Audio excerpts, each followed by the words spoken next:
Hey, what's up guys? So I'm going to show you how to update the NLPWM v2 to the new 2.0 firmware. So for this you're going to need a USB ASP, and unfortunately I'm out of these, but they're readily available on eBay and Amazon. We'll get some links up. You just need to make sure that if you get a 10-pin one that you get a 6-pin adapter with it, because we need 6 pins here to connect to the board. So other than that, you're going to need some of these 2.5 millimeter pitch male pin headers. These are also readily available. They usually come in 1x40 rows, and then you just break off what you need, but I do have some of these in stock if you need some.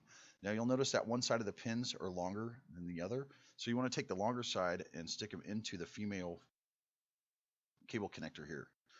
Should look like that, and what this is going to do is these pins that are sticking out are going to go through the board to connect to it, so we can program it. So at this point we can plug the programmer in, and you want to go to, it's bit.ly/NLPWMv2, all caps,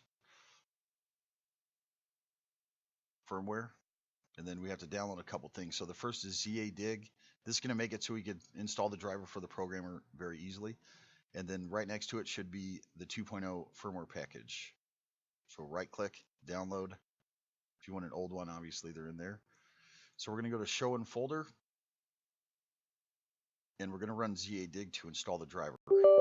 If you've already done this, you can skip this part, but we're going to go through step by step. So most of the time you have to go to options, list all devices, go down to USB ASP, and then scroll over to libusb-win32 1.2.6.0, and then click install. Mine was already installed, but we're going to go through the whole thing here. So at this point the programmer is ready to go, and we have to actually extract the firmware package. This is where people get messed up. They just try to extract one file somehow, and we need to extract all of them. So if you're on Windows 10, you could just right click, go to extract all. If you have WinZip or WinRAR or something like that, you can usually see, I rock 7-zip, so I can go here and just go to extract to, and it'll make its own folder for it and everything here. So you can see this little zipper here, see it says compressed zip folder. You want to actually navigate to the extracted folder, and all we're going to need to do is connect this to the board and double click this nlpwm.bat file. All this does is make it so we don't have to copy and paste command line stuff. So you'll notice on this one, this cable, there's a notch in the top, and you want that facing upwards towards the 510. So I want to do this so you can actually see it.